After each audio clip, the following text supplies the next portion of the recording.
ఓం గం గణపతయే నమః. ఓం జ్ఞానానందమయం దేవం నిర్మలస్ఫటికాకృతిం ఆధారం సర్వవిద్యానాం శ్రీ హయగ్రీవముపాస్మహే. హయగ్రీవ అనుగ్రహ ప్రసాద సిద్ధిరస్తు.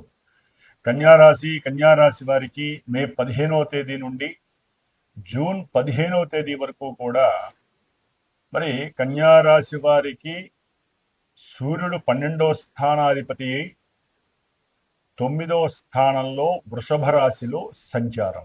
దీన్నే వృషభ సంక్రమణం అని అంటాం మనం.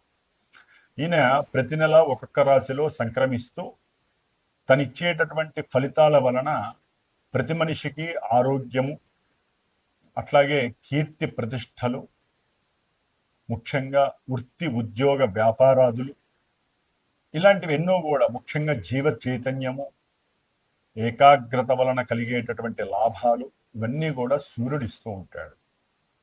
మరి కన్యారాశి వారికి 9వ స్థానంలో ఉన్నటువంటి సూర్య భగవానుడు తండ్రి యొక్క ఆరోగ్యరీత్యా ఆయన వేరే దూరంగా ఉండి ఆయనకి సంబంధించిన వైద్య పరీక్షల నిమిత్తమైనా సరే వీరు ధనాన్ని ఖర్చు పెట్టుకునేటటువంటి పరిస్థితులు కనిపిస్తున్నాయి.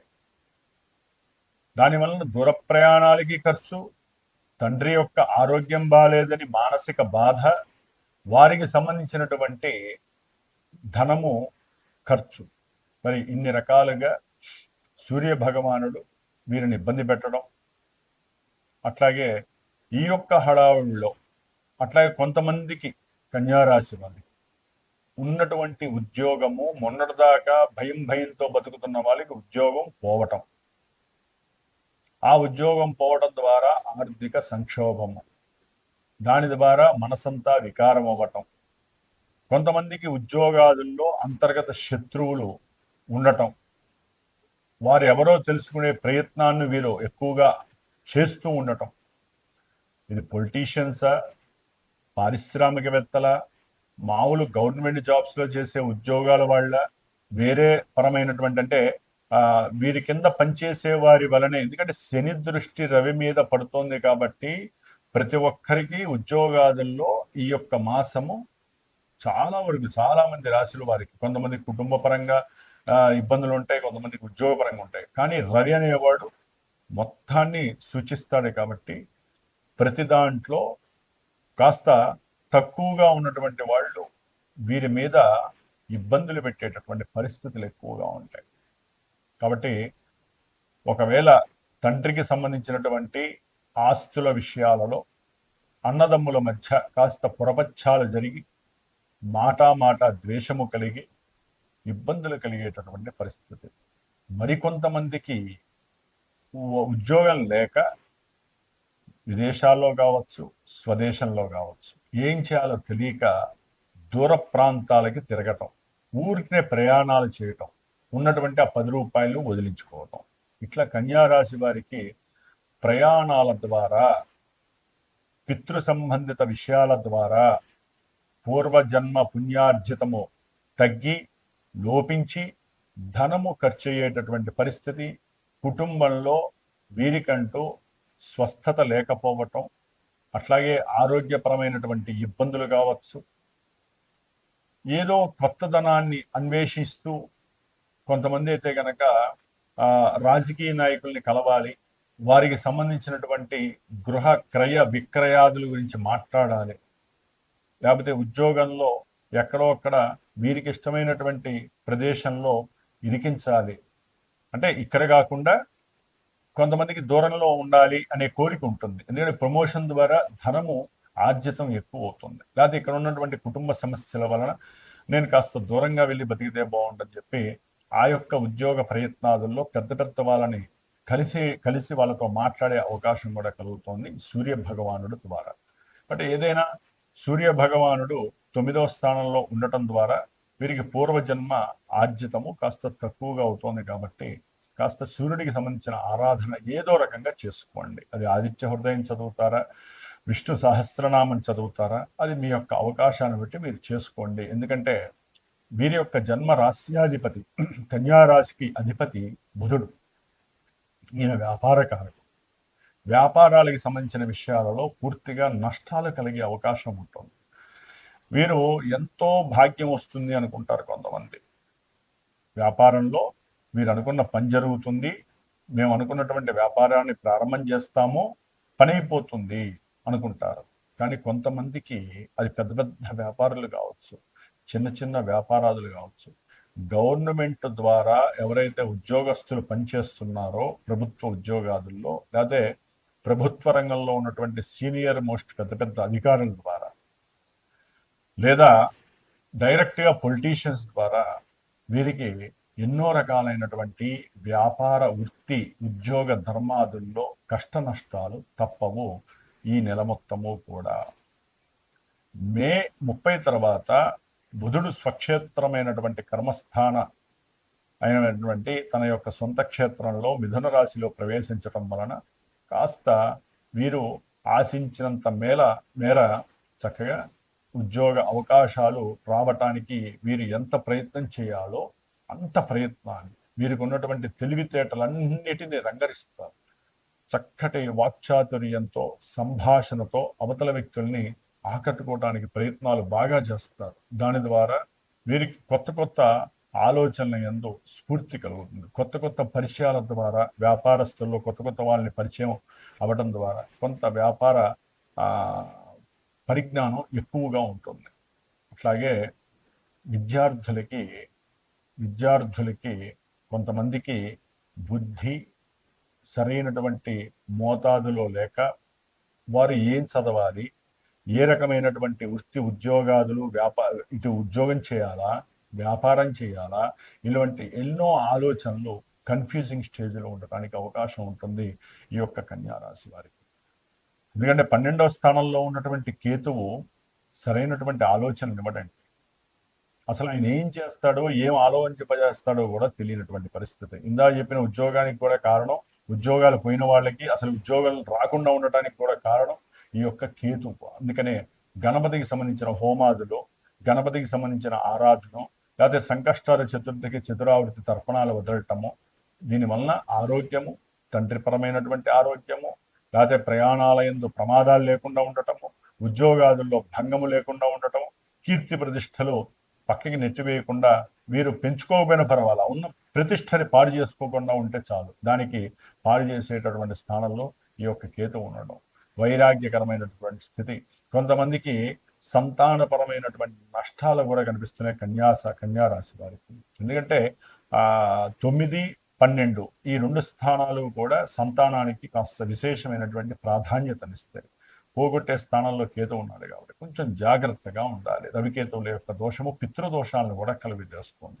కాబట్టి పితృదోష పరిహారార్థమై మగపిల్లలు కనుక ఎవరన్నా ఉన్నట్లయితే కనుక అది వివాహపరంగా కావచ్చు, సంతానపరంగా ఉన్నా కూడా వాళ్ళ పెద్దవాళ్ళకి సంబంధించి, అంటే తండ్రి ఉన్నవాళ్ళు చేయకూడదు, కానీ తండ్రి లేనటువంటి వాళ్ళు మాత్రము తప్పకుండా పెద్దవాళ్ళకి సంబంధించినటువంటి ఏదైనా సరే రేపు అమావాస్య, శని అమావాస్య రోజు కావచ్చు, లేకపోతే కొన్ని ముఖ్యమైన సంక్రమణం దినాలు, అంటే 14, 15లో వచ్చేటటువంటి సంక్రమణ దినాల్లో తప్పనిసరిగా కొన్ని నెలలు వారి యొక్క పెద్దవాళ్ళకి తర్పణాలు వదిలేసి చక్కగా బ్రాహ్మడికి స్వయంపాకమిస్తే పితృదోషాలు పోవటానికి అవకాశాలు ఎక్కువగా ఉంటాయండి. కన్యారాశి వారికి మరి సప్తమంలో శని భగవానుడు ఉండటం వలన, మరి ఆయన బుధ నక్షత్రంలో రావడం ద్వారా వీరికి చేసేటటువంటి ఉద్యోగాదుల్లో, వ్యాపారాల్లో విపరీతమైనటువంటి నష్టాలు, కష్టాలు, ఇంట్లో ఉన్నటువంటి భార్యాభర్తల మధ్య దాంపత్య అవరోధాలు, ఎడబాట్లు కలిగేటటువంటి పరిస్థితులు కూడా కనిపిస్తున్నాయి. ప్రయాణాల యందు కొన్ని ప్రమాదాలకి దారితీసే అవకాశము. సరే, కొంతమందికి అప్పులు కూడా విపరీతంగా ఉంటాయంటే వ్యాపార పరంగా కావచ్చు. కొంతమంది పెళ్లి చేస్తారు, ఈ కన్యారాశి వారికి కూతురుకో కొడుకులకో ఎవరికో పెళ్లి చేసి ఆ అప్పుల బాధలు కూడా అధికం అయ్యేటటువంటి అవకాశం, అటు ఉద్యోగము లేక, అటు పూర్వజన్మ పుణ్యము నశించి వీరు చేసిన ఏ పనైనా సరే భ్రష్టత్వం పట్టే పరిస్థితులు చాలా మందికి ఉండే అవకాశం ఉంటుంది. ఇక్కడ వీరికి కుజ భగవానుడు కూడా కన్యారాశి వారికి 8వ రాశిలోకి మే 11న రావటం ద్వారా ఆకస్మికంగా ప్రయాణాదులు జరిగేటటువంటి అవకాశము. ప్రయాణాలు అంటే ఏ శుభకార్య నిమిత్తమో ప్రయాణాలకు వెళ్ళేటటువంటి పరిస్థితుల్లో కొన్ని యాంత్రికపరమైనటువంటి సమస్యలు వెహికల్స్లో రావటం వలన కొన్ని ఇబ్బందులు ప్రమాదాలు ఎదురే అవకాశం ఉంటుంది. అష్టమ కుజుడు కొంచెం ఇబ్బందుల్ని కలుగజేస్తాడు. స్త్రీలకైతే గనక సౌభాగ్య దోషాన్ని కలుగజేస్తాడు. దాన్ని మనం మాంగళ్య దోషము అంటారు. కాబట్టి ఇక్కడ తప్పనిసరిగా ఎవరైనా వివాహ ప్రయత్నాలు ఆలస్యం అవుతున్నా, వివాహ దోషాలు ఉన్నా, వివాహానికి ప్రయత్నాలు ముమ్మరం చేసిన, కొంతమందికి వివాహం దగ్గర దాకా వచ్చి ఆగిపోయినా, 1-4 సార్లు ఏ పని చేసినా జరగకపోయినా వివాహ విషయంలో అవన్నీ కూడా శని వలన జరుగుతున్నాయి. మొన్నటి వరకు మరీ బీభత్సము, ఇప్పుడు చూస్తే ఇంకా బీభత్సాన్ని సృష్టిస్తున్నాడు ఈ కుజ భగవానుడు. కాబట్టి శనికి, కుజుడికి, కేతువుకి ఈ 3 గ్రహాలకి తప్పనిసరిగా జపాదులు ఆచరించాల్సిందే, హోమాదులు ఆచరించాల్సిందే. స్త్రీలైతే పురుషులైతే వీళ్ళిద్దరూ వివాహపరంగా ఏదైనా ఇబ్బందులు వస్తే, ఇప్పుడు కుజదోషం నడుస్తున్నట్లు లెక్కండి కన్యారాశి వారికి. జాతకంలో ఓకే ఆ దశల్ని బట్టి ఉంటుంది, కానీ ఇప్పుడు కుజదోషం కాబట్టి మగవాళ్ళకైతే గనక ప్రమాదాలు లేకుండా, ఇబ్బందులు కలగకుండా, స్త్రీలైతే సౌభాగ్య మాంగళ్య దోషం పోవడానికి కుజ భగవానుడికి జపము, తపము, తర్పణము చేసుకొని చక్కగా హోమం చేయటం విశేషప్రదము. మరి గురుడు దాదాపుగా జూన్ 2 వరకు 10వ స్థానంలో ఉండి వృత్తి ఉద్యోగాదుల్లో మార్పులు కలుగజేస్తున్నాడు. విద్యార్థులకి తగినటువంటి విద్యలో ఆసక్తికరమైనటువంటి విశేషాల యందు మక్కువ ఉన్నప్పటికీ కూడా వారు అనుకున్నది సాధించలేకపోయినందుకు బాధపడేటటువంటి అవకాశం ఉంటుంది. అట్లాగే కన్యారాశి వారికి గృహపరమైనటువంటి విషయాల యందు కాస్త ఉద్యోగపరమైనటువంటి విషయాలకు సంబంధించి కాస్త ధనము ఖర్చు పెట్టేటటువంటి ఆలోచనలు కలుగుతూ ఉంటాయి. అంటే అడ్డదారిలోనే సరే డబ్బు ఖర్చు పెట్టి ఆ విద్యలో మార్కుల్ని సంపాదించాలి, విద్యాభ్యాసంలో విద్యాలయాల్లో చేరాలి, ఎవరో ఒకరిని ఆశ్రయించి, అట్లా ఎన్నో ఆలోచనలు కలుగుతూ ఉంటాయి. కుటుంబంలో కాస్త సంతోషకరమైనటువంటి అనుకూలతలు కలగటానికి 2వ తారీఖు లోపల గురుడు యొక్క దృష్టి మరి ఉద్యోగ స్థానాల మీద కూడా పడుతోంది. కాబట్టి ఒక రకంగా అది చాలా చాలా అవకాశము యూస్ఫుల్గా ఉన్నట్టు లెక్క. మరి శుక్ర భగవానుడు కూడా జూన్ 8 వరకు దశమంలో మిథున రాశిలోనే ఉంటాడు. ఆయన మహానుభావుడు. కాస్త ఆయన అక్కడ ఉండటం అనేటటువంటిది ఉద్యోగంలో ధనపరమైనటువంటి విషయాలు ఏందైతే కనుక ఆలోచనలు ఎక్కువ ఉంటాయి. ఎట్లా డెవలప్ చేసుకోవాలి, ఇంకా నాకు కొంతమంది అయితే కనుక పోయినటువంటి ఉద్యోగాన్ని పొందే అవకాశం కూడా శుక్ర భగవానుడు ఇచ్చే అవకాశం ఉంది. మరి గురు శుక్రులు ఇద్దరు కూడా జూన్ 2 తర్వాత లాభస్థానంలోకి వచ్చినప్పుడు గృహయోగము, వాహన సౌఖ్యము, అట్లాగే ధనపరమైనటువంటి అనుకూలమైనటువంటి పరిస్థితులు, ఆర్థికంగా గృహపరంగా కానీ వివాహపరంగా ఏదైనా సరే కొంతమంది ఇబ్బందులు పడుతుంటే అంటే అప్పుల పరంగా అవన్నీ తీర్చేటటువంటి శక్తి లభిస్తోంది.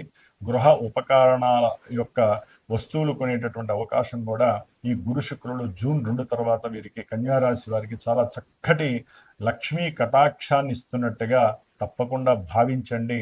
ముఖ్యంగా వివాహ యోగము, సంతాన యోగము, అనుకున్నటువంటి సంకల్పాల యందు చక్కటి స్థితిగతులు, దూర ప్రయాణాలు, విద్యపరంగా దూర ప్రయాణాలకు వెళ్ళటం, ఉద్యోగరీత్యా కావచ్చు, లేకపోతే ఏదైనా విద్యాపరంగా కావచ్చు, దూర ప్రయాణాలకు వెళ్ళటానికి ఎన్ని రకాల ఇబ్బందులు ఉన్నా సరే వీరికి గురు శుక్రుల లాభంలో ఉండటం ద్వారా జూన్ 2 తర్వాత అన్ని రకాల శుభాలు వీరికి జరగడానికి అవకాశం ఉంది. ఏదేమైనప్పటికీ జన్మజాతకరీత్యా జరిగేటటువంటి దశలు, అంతర్దశలు, జన్మ లగ్నము మాత్రమే ఇవన్నీ జరుగుతాయా లేదా అనేది తెలియజేస్తాయి. ఇప్పుడు అలాంటి వాళ్ళ ఎంతోమంది గురువులమో గోచారం ఇట్లా జరుగుతుందని చెప్తున్నప్పుడు అది చంద్రుడికి సంబంధించిన మానసిక దోషాలు, మానసిక వికారాలు, మానసిక ఆనందాలను కొంతవరకు మాత్రమే తెలియజేస్తాయి. కానీ జన్మజాతకం పూర్తిగా మన యొక్క పోర్ట్ఫోలియో నిర్దేశిస్తుంది. ఇప్పుడు మీరు ఏదో చేద్దాం అనుకున్నది జరుగుతుందా లేదా జన్మజాతకమే తెలియజేస్తుంది, గోచారం తెలియజేయదండి. జస్ట్ దాని యొక్క మానసిక స్థితిని అలా ముందుకు తీసుకెళ్తుంది. ఇప్పటిదాకా అసలు ఏ భూమిలు, ఏ స్థలాలు, ఏ గృహాలు వద్దండి, ప్రశాంతంగా ఉన్నాము, బతుకుతాం అనుకున్న వాళ్ళకి ఎక్కడో ఏదో రకంగా ఉద్యోగం ద్వారా ఎక్కడో ఒక స్థలం చూడడానికి వెళ్ళి మాకు ఆ స్థలం కొనుక్కుంటే బాగుంటుంది, నేను కూడా ఒక ఇంటివాడిని అవ్వాలనే కోరిక కలుగుతుంది. ఎందుకు కలుగుతుంది? మీ జన్మజాతకంలో ఎక్కడో 4వ స్థానం ఆపరేట్ అవుతుంది. కొంతమంది చదువుకున్నది చాలండి, నేను ఇక్కడే ఉంటాను అనుకుంటారు. ఉన్నట్టుండి విదేశాలకి రెడీ అయిపోతారు. దానికి సంబంధించిన ప్రాత పరీక్షలు రాస్తారు. ఎక్కడి నుంచి వస్తుంది? జన్మజాతకం. ఇక్కడ ఉండదు. మేమేం చదువుతాం? ఏదైనా సరే మీకు ఉద్యోగం పోతుందండి అంటారు. అంటే మీకు ఉద్యోగం పోతుందని గోచారం చెబుతోంది, కానీ జన్మజాతకంలో అది యోగించేటటువంటి గ్రహం ఉంటే మీకు ఉద్యోగం వచ్చి పడుతుంది. కాబట్టి మమ్మల్ని అడుగుతుంటారు, గురువు గారు మీరు చెప్పేవి కొన్ని జరగట్లేదు, కొన్ని చెప్పేవి కరెక్ట్గా జరుగుతున్నాయని. మేము చెప్పినట్టు కాదు, గ్రహాలు చెప్పినట్టే జరుగుతాయి, అది మీ జన్మజాతకం చెప్పినట్టే జరుగుతుంది. కాబట్టి గోచారంలో ఈ కన్యా రాశి వాళ్ళు కొన్ని కోట్ల మంది, లక్షల మంది ఉంటారు. నక్షత్రాల వారు దాంట్లో చాలా మంది ఉంటారు. అందరికీ ఒకేలా ఉండదు. ఎవరి జన్మజాతకాన్ని బట్టి వాళ్ళకి ఈ గోచారం అనేది అన్వయించుకుంటూ దశలు అంతర దశలు నిర్దేశిస్తే అది గుర్తుపెట్టుకోండి. అందుకని 6 నెలలకో సంవత్సరానికో, లేకపోతే మీరు ఏదైనా మంచి ఈవెంట్, విద్య, వివాహము, ఆర్థిక పరిస్థితులు, అప్పులు, కోర్టు సమస్యలు, ఏ రకమైన సమస్యలు ఉన్నా, ఏ రకమైనటువంటి అభివృద్ధిలోకి వెళ్ళాలన్నా జన్మజాతకాన్ని మీకు నచ్చిన గురువు చేత చక్కగా తెలియజేసుకొని దానికి సంబంధించినటువంటి దశలు అనుకూలంగా ఉంటే మాత్రమే అడుగు పెట్టండి. లేకపోతే నష్టాలు మీకు తప్పవు, ఏ విషయంలోనైనా అది గుర్తుపెట్టుకోండి. కాబట్టి మీరు ముఖ్యంగా అనుకున్న శత్రు, రోగ, రుణ వృద్ధులన్నీ, రుణపరమైనటువంటి దోషాలన్నీ కూడా తొలగిపోయే అవకాశం ఉంటుంది. చక్కటి ఉద్యోగ స్థితి రాహు మహానుభావుడు కూడా ఇస్తున్నాడు. కాబట్టి ముఖ్యంగా సప్తమంలో ఉన్నటువంటి శనికి, అష్టమంలో ఉన్నటువంటి కుజుడికి, ద్వాదశంలో ఉన్నటువంటి కేతువుకి మాత్రం తప్పనిసరిగా, రవికి, బుధుడికి విష్ణు సహస్రనామం చదవండి. ఈ ముగ్గురికి మాత్రము జప తపాదులు చేయించుకొని హోమం చేయించుకోండి. నిత్యము కూడా గణపతి ఆరాధన చేయండి, మీకు శుభం జరిగేటటువంటి అవకాశాలు ఉంటాయి. ఓం గం గణపతయే నమః.